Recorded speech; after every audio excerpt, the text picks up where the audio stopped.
আপনাকে অসংখ্য ধন্যবাদ। বাংলাদেশের আইনশৃঙ্খলা পরিস্থিতি নিয়ে আমার মনে হয় নতুন করে আর কিছু বলবার দরকার নেই। বাংলাদেশে এই মুহূর্তে যা ঘটছে তার ব্যাকগ্রাউন্ড যদি আপনি একটু চিন্তা করেন, আমাদের কিন্তু ডেভিল হান্ট অপারেশন সরকারের তরফ থেকে যেটা ঘোষণা করা হয়েছিল সেটি চলমান আছে।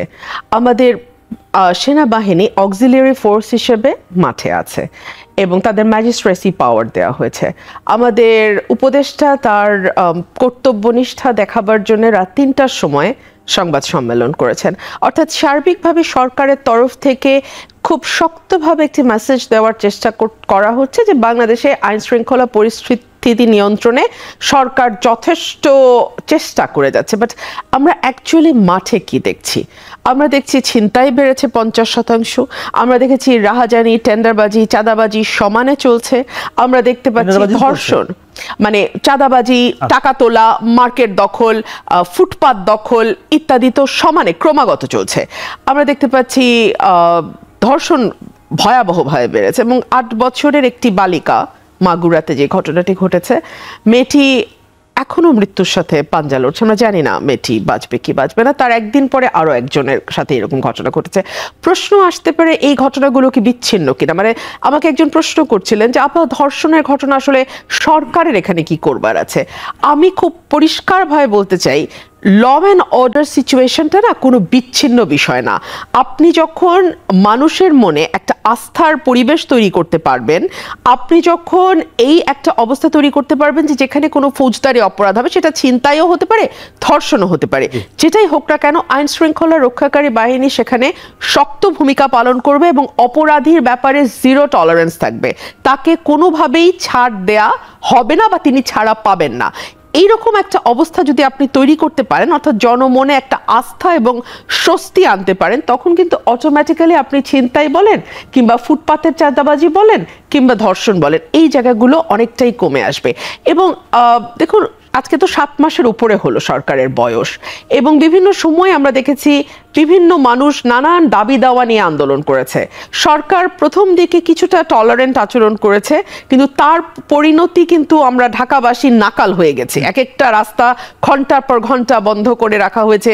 অসুস্থ মানুষ, ট্রাফিক এবং রুগী সকল কিছু মিলিয়ে আমাদের ঢাকাবাসীর নাভিশ্বাস। সো এরকম একটা অবস্থা যখন শাহবাগ বারবার যদি অবরুদ্ধ হয়, এক ধরনের অস্বস্তিকর অবস্থা তো তৈরি হয়। গতকাল সেটি মানে এগুলো প্রেক্ষিতে গতকাল যেটি হলো পুলিশের সঙ্গে, সেটি আপনি কিভাবে দেখছেন? আমার মনে হয় যে পুলিশ ফোর্স যেটা, কি কোনো ষড়যন্ত্র দেখছেন আন্দোলনকারীদের মধ্য দিয়ে কেউ অন্তর্বর্তী সরকারের বিরুদ্ধে? দেখুন, এটা এখন এই মুহূর্তে বলাটা খুব কঠিন, বিকজ আমরা তো গত ৭ মাসের পরিসংখ্যান যদি আপনি দেখেন, আপনি দেখবেন বাংলাদেশে এই মুহূর্তে সবচেয়ে ভালনারেবল হচ্ছে নারী এবং যারা হয়তো সংখ্যালঘু, ধর্মের ভিত্তিতে নয়, নানান কারণে যারা সংখ্যালঘু। ধরুন মাজার ভাঙার একটা উৎসব আমরা লক্ষ্য করছি, তৌহিদি জনতার নাম দিয়ে বিভিন্ন জায়গায় এখন পর্যন্ত শতাধিকের উপর মাজার ভাঙা হয়েছে। সরকার যদি সংখ্যালঘু, সেটা ধর্মের ভিত্তিতে হতে পারে, মতাদর্শের ভিত্তিতে হতে পারে, লৈঙ্গিক পরিচয়ের ভিত্তিতে হতে পারে কিংবা জাতিগত বৈশিষ্ট্যের কারণে হতে পারে, যে কোনো কারণে সংখ্যালঘুর নিরাপত্তা যদি সরকার দিতে না পারে, তাহলে আপনি এখানে ষড়যন্ত্রের গন্ধ খুঁজে লাভ নাই। এবং দীর্ঘদিন ৭ মাস তো আসলে একটা লম্বা সময়, আমাদের নারীদের মধ্যে এক ধরনের অস্বস্তি তৈরি হয়েছে। আমি নিজে 2 মাস আগে বলছিলাম যে আমি এখন আর রাত বিরাতে টকশো করে বাসায় ফিরতে সেফ ফিল করি না। এখন কি অবস্থা সেটার? আমি এখনো সেফ ফিল করি না এবং আমি টেলিভিশনগুলোকে বলি আমার সঙ্গে কাউকে দিতে। কোথাও কি ঝামেলায় পড়েছেন এ পর্যন্ত? না, আপনি এখন ঝামেলা এভাবে বলছেন যেন পড়লে বিষয়টি পাকাপোক্ত হতো। না, আমি এখনো পড়ি নাই, কিন্তু আমি মনে করি সকলেরই আসলে এখন এক ধরনের ভীতি কাজ করছে। একটু জানতে চাই, আপনি বেশ কিছু অভিযোগ করেছেন দেশে চাঁদাবাজি বেড়েছে, দখলদারিত্ব বেড়েছে, এগুলো কারা করছে? এগুলো কারা করছে এটা তো বের করার দায়িত্ব সরকারের, এটা তো বের করার দায়িত্ব আমার না, তাই না? এটা যেই করুক, আমরা শুধু একটা কথাই স্পষ্টভাবে বলতে চাই, এটা যেই করুক। আচ্ছা, আপনার এলাকায় কি করছে? আপনার এলাকায় হচ্ছে, আপনি একজন সাবেক এমপি। হ্যাঁ, আমার এলাকায় কারা করছে? আমার এলাকায় নানানভাবে নানান জনের বিরুদ্ধে কমপ্লেইন হচ্ছে এবং যখন কমপ্লেইন আসে আমি বলি যে আমার কাছে কমপ্লেইন করে তো লাভ নাই, থানা আছে, দয়া করে থানায় গিয়ে কমপ্লেইন করুন। এবং আপনারা দেখেছেন যে বৃহত্তম রাজনৈতিক দল বিএনপি এবং বিএনপির অ্যাক্টিং চেয়ারম্যান ডে ওয়ান থেকে একটা কথাই বলে আসছে, যদি কেউ কোনো রকম চাঁদাবাজি, দখলবাজি বা বালুর ব্যবসা ইত্যাদি, মাটি কাটা ইত্যাদির সঙ্গে যুক্ত থাকে, দল তাকে বহিষ্কার করবে। এবং এখন পর্যন্ত প্রায় 2000-এর ওপর বহিষ্কার করা হয়েছে। অর্থাৎ এমন না যে কথাটি বলেই আমরা চুপ হয়ে গেছি, বিএনপি চুপ হয়ে গেছে। দেখুন, এটা কমবে তখনই যখন তাদের বিরুদ্ধে প্রচলিত আইনে ব্যবস্থা নেওয়া হবে। আমি রিসেন্টলি একটা নিউজ লিংকে দেখছিলাম যে সরকারের তরফ থেকে বলা হয়েছে এখন আর দলমত আমরা দেখব না। তো এর আগে আপনাদেরকে দলমত দেখতে কে বলেছিল? কেউ তো বলেনি আপনাদেরকে দলমত দেখতে। অ্যাক্টিং চেয়ারম্যান বারবার বলেছে যে শুধু যে আমরা বহিষ্কার করব তাই না, সরকারকে অনুরোধ করছি, আবেদন করছি সরকারের কাছে, সরকার যেন প্রচলিত আইনে তাদের বিরুদ্ধে ব্যবস্থা নেয়। এমনকি তিনি এটাও বলেছেন যে বিএনপি যদি আগামীতে সরকার গঠন করে তাহলে এই মানুষগুলো যাদের বিরুদ্ধে ডাইরেক্টলি এই ধরনের অপরাধের অভিযোগ আছে তাদের ব্যাপারে তিনি নিজে ফৌজদারি ব্যবস্থা নেবেন। তখন কবে নির্বাচন হবে, কারা ভোট পাবে, কে সরকার গঠন করবে, সেটা তো আসলে পরের বিষয়। এখন পর্যন্ত, এখন তো 7 মাসের প্লাস, 7 মাসের ওপরে যারাই করুক না কেন, আমি একজন নাগরিক হিসেবে আমার এইটুকু আমি বলবো সরকারকে যে একেবারে চোখ বন্ধ করে যারাই অপরাধের সঙ্গে যুক্ত তাদের বিরুদ্ধে ব্যবস্থা নিতে হবে। বিকজ এটা কিন্তু এই সরকারের এক্সিস্টেন্সের প্রশ্ন। একটি বিষয় এখানে আমরা একটু বেশি জানতে চাই।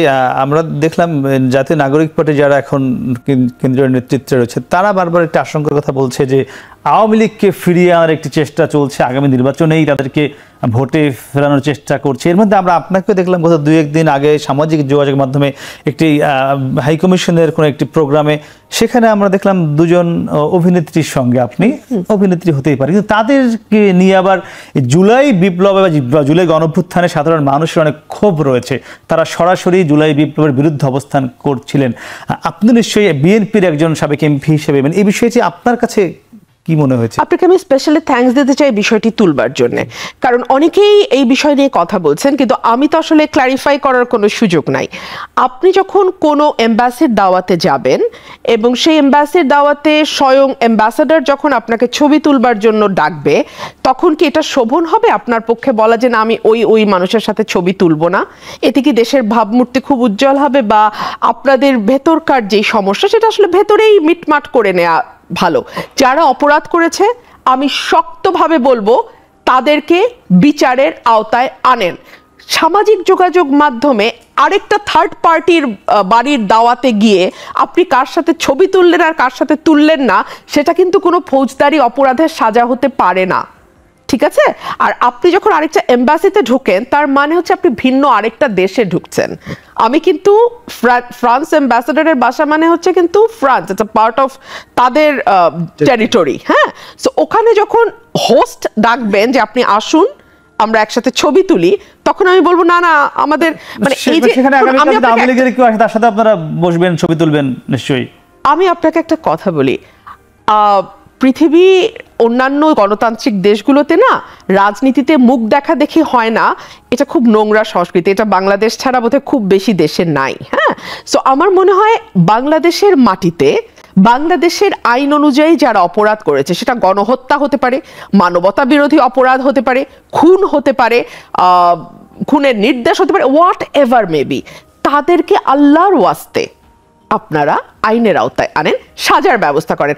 অমুকের সাথে আমি ছবি তুলবো না, অমুকের সাথে আমি খেতে বসবো না, অমুকের সাথে আমি কথা বলবো না, এগুলো না খুব চাইল্ডিশ। এই জায়গাগুলো আসলে কোনো অপরাধীর সাজাও না। হ্যাঁ, এটা বরং আপনার দেশের ভাবমূর্তিকেই জনগণের সামনে মানে বিশ্বের দরবারে এমন একটা অবস্থা তৈরি করে যে আমাদের দেশে ভিন্ন মতের মানুষ একসাথে বসে না। আমি একটু জানতে চাই যে 2জন ভদ্রমহিলার কথা এখানে আসছেন, তারা কি কোনো ফৌজদারি অপরাধ, মানে আমি ঠিক জানি না, ওনারা আলো আসবেই এই ধরনের গ্রুপের সঙ্গে যুক্ত, তাদের ফেসবুকে আমরা দেখেছি, তাদের ভেরিফাইড ফেসবুক। হ্যাঁ, মানে তারা যদি কোনো ফৌজদারি অপরাধ করে থাকেন, হ্যাঁ যদি অপরাধ করে থাকেন তাদের বিরুদ্ধে কি মামলা আছে, মামলা হয়েছে? যদি হয়ে থাকে তারা গ্রেফতার কেন হচ্ছে না? তাহলে তো আর ফ্রেঞ্চ এম্বাসিতে তারা ঢুকতে পারে না। আমরা যত জানি তাদের আইনশৃঙ্খলা বাহিনী ডেকেছিল, কথা বলে আবার তাদেরকে বাসায় পৌঁছে দেওয়া হয়েছে। কথা বলে বাড়িতে পৌঁছে দেওয়া তো অপরাধীর মামলা আছে বলে আমরা জানি না। হ্যাঁ, তো তাহলে তো আইনের চোখে উনি অপরাধী নন। জি, আমরা আপনার এখানে কি এই যে নাগরিক পার্টি একটু হোঁচট খেলো কিনা শুরুতে, আপনি কি মনে করছেন? মানে আমরা যে ঐক্যের তাদের কাছে প্রত্যাশা করা হয়। দেখুন, জাতীয় নাগরিক কমিটি এখন তো পার্টি হয়েছে, এরা যখন আন্দোলনে নামে ছাত্র জনতা, আমি কিন্তু পরিচিত মুখ হিসেবে একজন রাজনৈতিক কর্মী হিসেবে আমি জানি না আমার বাইরে কি আর কেউ নেমেছিল এভাবে, নামেনি বোধ হয়। হ্যাঁ, আমি 2 তারিখ থেকে লাগাতার ওদের সঙ্গে ছিলাম এবং সেই সময় আমি নিজের চোখে যেটা দেখেছি, ওদের একটাই দাবি ছিল শেষ দিকে এসে হাসিনাকে সরতে হবে। এর বাইরে আসলে বিশ্বাস করেন কে সরকার গঠন করবে, কি সংস্কার হবে, কি হবে বাংলাদেশ সামনে, কিচ্ছু না, কিচ্ছু না। আমি কেউই তখন একটাই দাবি, শেখ হাসিনার পতন। শেখ হাসিনার পতনের পর আমি মনে করি সার্টেনলি প্রত্যেকের যার যার নিজস্ব মতাদর্শ থাকবে, নিজস্ব রাজনীতি থাকবে, নিজস্ব চিন্তা থাকবে যে আগামীতে বাংলাদেশ কিভাবে রান করবে। সো সেই জায়গাতে মতদ্বৈততা হতেই পারে, মতের অনৈক্য হলে কেউ কেউ মনে করতে পারেন যে আমি আলাদা প্ল্যাটফর্মে কাজ করব। There is no harm in that. আমরা যে যখন এই ছাত্র জনতার বিশাল একটা অভ্যুত্থান, দিনের পর দিন রাতের পর রাত আন্দোলন চলছে, তখন কি কেউ কাউকে জিজ্ঞেস করেছিলাম আমরা কে ছাত্র দল, আমরা কে ছাত্র শিবির, আমরা কে সাধারণ ছাত্র, আমরা কে বাম দল থেকে এসেছি? বিশ্বাস করেন আমরা কেউ কাউকে জিজ্ঞেস করি। ইভেন আমি যখন শহীদ মিনারে দাঁড়িয়ে নাহিদ, সার্জিস ওদের সঙ্গে গলা মিলিয়ে চিৎকার করে স্লোগান দিচ্ছিলাম, হ্যাঁ মানে একদম ফ্রন্ট লাইনে আমি দাঁড়ানো, আমার চারপাশে হয়তো ভিন্ন মতাদর্শের অনেক ছাত্র ছিল, ওরা কেউ আমাকে ভুলেও বলে নাই আপা আমি কিন্তু বিএনপির, আপনি যেমন বিএনপির আমরাও কিন্তু বিএনপির, আমরাও কিন্তু ছাত্রদল, আমরাও কিন্তু যুবদল, একটা ছেলেও বলে নাই। তারা এটাও বলে নাই আপা আমি বাম দল, আপা আমি শিবির। তা আমাদের বিশ্বাস করেন আমাদের অস্থি, মজ্জা, রক্ত এবং গলার স্বরে কেবল একটাই কথা ছিল, না সেটাই নাগরিক পার্টি ধরে রাখতে পারলো না, অন্যরা যার যার অবস্থানে চলে গেল। আমি ধরে রাখতে পারলাম এভাবেও বলবো না। নাগরিক পার্টি কি করে ছাত্র শিবিরের ছেলেদেরকে ধরে রাখবে? তাদের আলাদা রাজনীতি আছে। তারা কি করে ছাত্র দলের ছেলেদের ধরে রাখবে? তাদের আলাদা রাজনীতি আছে। প্রত্যেকে যার যার রাজনীতি নিয়ে আলাদা হয়ে গেছে। এবং এখন যারা নাগরিক পার্টির সঙ্গে আছে তাদের অনেকেরই হয়তোবা নাগরিক পার্টির, অনেকের মানে কারো কারো হয়তোবা নাগরিক পার্টির চলার সাথে, রাজনৈতিক কর্মকাণ্ডের সঙ্গে, বয়ানের সঙ্গে না মিল থাকতেই পারে, এবং তারা যদি মনে করে যে তারা সরে আসবে, they have every right to do that. মানে এইটুকু খোলামেলা স্বাধীনতা তো আমাদের প্রত্যেকের থাকা উচিত। একদমই না, একদমই না। আপনি আবারও আমাকে ফিরে যেতে হবে। অ্যাক্টিং চেয়ারম্যান কিন্তু বারবার আমাদের এই কথাও সাবধান করে, সেটা আমরা দেখি আমাদের মাধ্যমে মানুষ জানতে পারে। সামনে আমাদের জন্য যে নির্বাচন, সেটি কঠিন নির্বাচন, প্রতিযোগিতাপূর্ণ নির্বাচন, এবং কেউ যদি মনে করে ক্ষমতায় চলে এসে তাহলে সে বিরাট ভুল করবে। একই কথা ওনার বলা মানে কি, আমরাও কিন্তু যার যার এলাকায় এই মেসেজটা ডিসমিনেট করছি, একদম যাচ্ছে না রুট পর্যায় পর্যন্ত। আপনি সংস্কারের কথা, আমরা দেখলাম যে গতকাল বাজি দেখলাম যে একজন ছাত্রদলের ইউনিয়ন সভাপতি সে চায়ের দোকানে বসে ওসিকে আসার জন্য নির্দেশ দিচ্ছে যে আমি যাব না, ওসি এখানে আসুক। আপনি সংস্কারের কথা বলছেন। আমাদের দীর্ঘ 53 বছরের সংস্কৃতি আপনি 53 দিনে কতটা বদলাতে পারবেন? গত 15 বছর বাংলাদেশে যারা রাজনীতি করেছে, সেটা বিএনপি হোক, জামাত হোক, বামপন্থী হোক, এবি পার্টি যেই হোক, তারা দেখেছে ক্ষমতার সাথে থাকলে একটা ব্ল্যাঙ্ক চেক পাওয়া যায়। ক্ষমতার সাথে থাকলে 400 কোটি টাকা পিয়ন হয়ে কামানো যায়। হেলিকপ্টারে করে, ও সেটা 600 হয়েছে, হোয়াট আ গুড নিউজ। হেলিকপ্টারে করে ঘোরা যায়। তারা দেখেছে রাস্তায় যারা একসময় চা কিনে খেতে পারতো না, 10 টাকার চা ভিক্ষা করতে হতো, তারা এখন 1000 কোটি টাকার মালিক হয়ে গেছে। তারা দেখেছে যে বিদেশে একসময় রাস্তা পরিষ্কার যে করতো, তার এখন বিদেশে 100 কোটি টাকার মানে বাড়ি উঠেছে। হ্যাঁ, গোলাপ সাহেবকে দেখেছেন, শেখর সাহেবকে দেখেছেন, আরো বহু সাহেব আছে এরকম। তো এগুলো কি তাদের মাথা থেকে, মগজ থেকে, মস্তিষ্ক থেকে আপনি 7 মাসে মুছে ফেলতে পারবেন? পারবেন না ভাই। বিএনপি ওই স্বপ্নে বিভোর, তারাও বিদেশে বাড়ি করবে। বিএনপি ওই স্বপ্নে বিভোর বললে আপনি খুব ভুল কথা বলছেন। তার মানে আপনি কি মনে করছেন তারেক রহমান থেকে শুরু করে আমার ইউনিয়নের কলিমুদ্দিন পর্যন্ত সবাই ওই স্বপ্নে বিভোর? বিএনপি বলতে তো আপনি পুরোটাই মিন করছেন না? সরি, রুট লেভেল, ইয়েস, আপনি ওটা বলেন রুট লেভেল। রুট লেভেলেরও সবাই না, গুটি কয়েক। সেই গুটি কয়েককে ধরার দায়িত্ব, বিচারের আওতায় আনার দায়িত্ব সরকারের। এবং যখন 1টা 2টা 3টা এরকম বিচারের আওতায় আসবে, তখন বাকি সবার মনে হবে আমরা ভাই ক্ষমতার কাছেই থাকি আর দূরেই থাকি, আপনাদের নিয়ন্ত্রণ নেই। বিষয়টি একদমই তাই। একবারও তো সেটা বলি নাই, আপনি বোঝেন নাই।